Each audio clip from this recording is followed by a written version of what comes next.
Friends, today I am going to teach you very important grammar part of interrogative and definite and indefinite pronouns. Interrogative pronoun जिसे हम हिंदी में प्रश्नवाचक सर्वनाम कहते हैं। जिस नाउन के द्वारा क्वेश्चन का बोध होता है उसे प्रश्नवाचक या इंट्रोगेटिव प्रोनाउन कहते हैं। इंट्रोगेटिव प्रोनाउन के main word who, which, that है। ऑब्जेक्टिव केस में हु और चेंज होकर हुम हो जाता है तथा हुज जो है पॉजेसिव केस में हुज हो जाता है। मीन्स ऑब्जेक्टिव केस में हु का चेंज होना हुम होना है और पॉजेसिव केस में हु जो है चेंज हो जाता है और हुज हो जाता है। सेंटेंस में who, which and that word जो है अलग अलग मीनिंग बताते हैं। हम एग्जाम्पल से समझने का प्रयास करेंगे। We have some examples. Number first, who is your father means आपके पिता कौन है।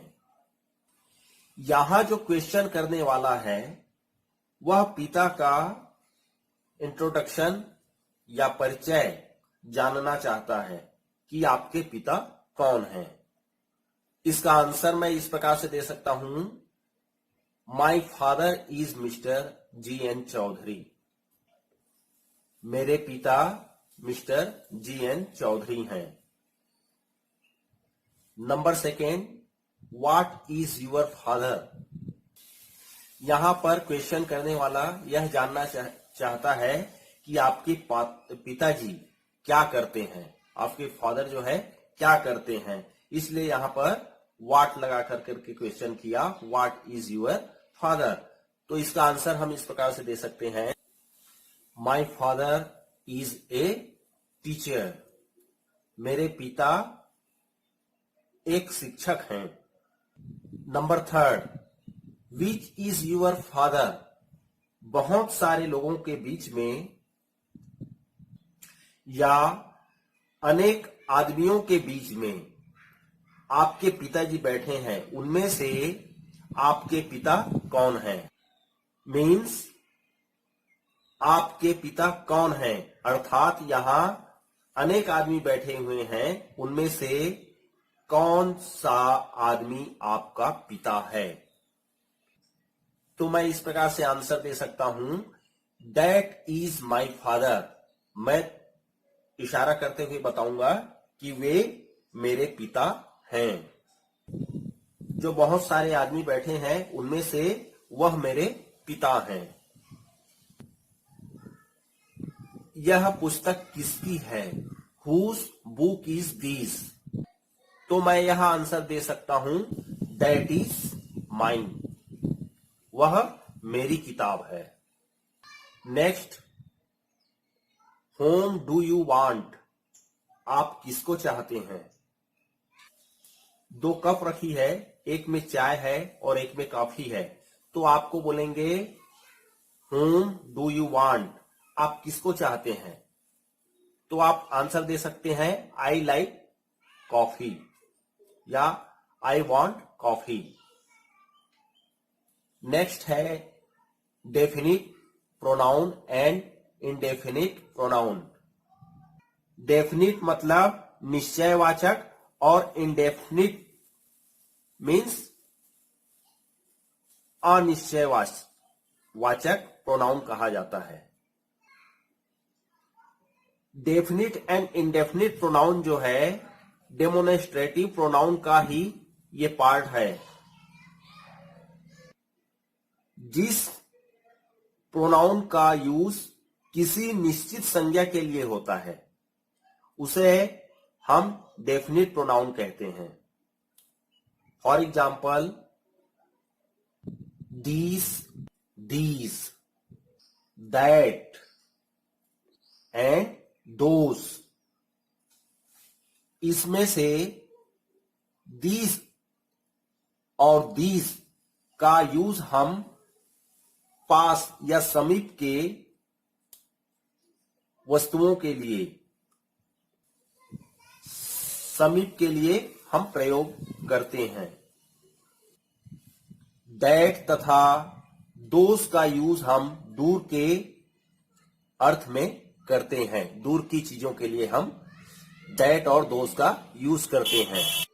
और जिस सर्वनाम का प्रयोग किसी अनिश्चित संज्ञा के लिए होता है उसे अनिश्चित वाचक सर्वनाम या इंडेफिनाइट प्रोनाउन कहते हैं। For example, some, any, one,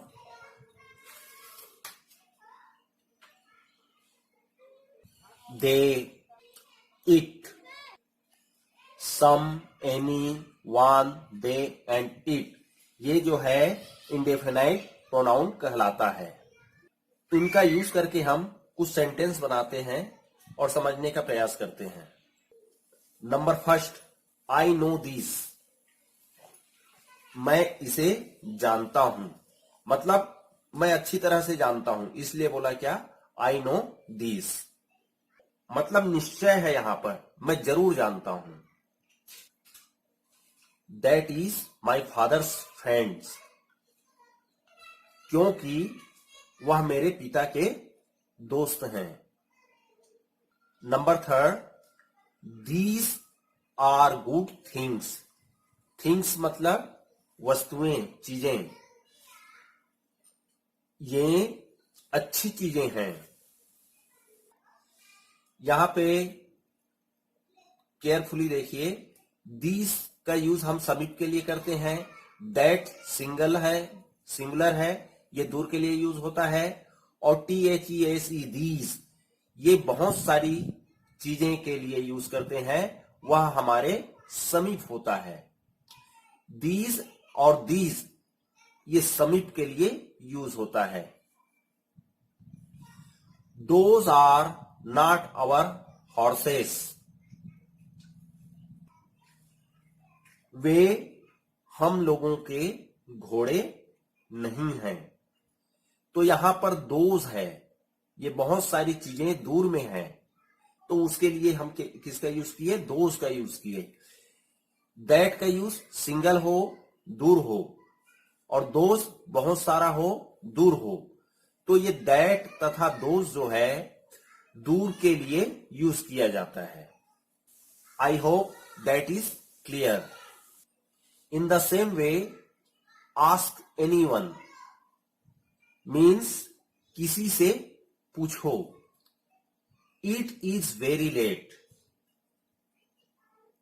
बहुत देर हो गई। तो यहां पर there, anyone और ये it, ये क्या हो गया, इंडेफिनिट प्रोनाउन कहलाएगा। इसमें से देयर जो है आपका वहां होता है, और मैं निश्चित नहीं हूं, अनिश्चित हूं कि वहां कोई है।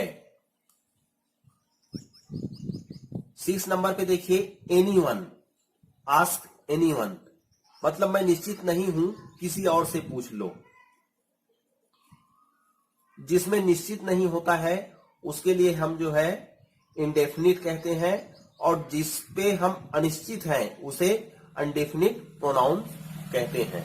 Thank you for watching this video.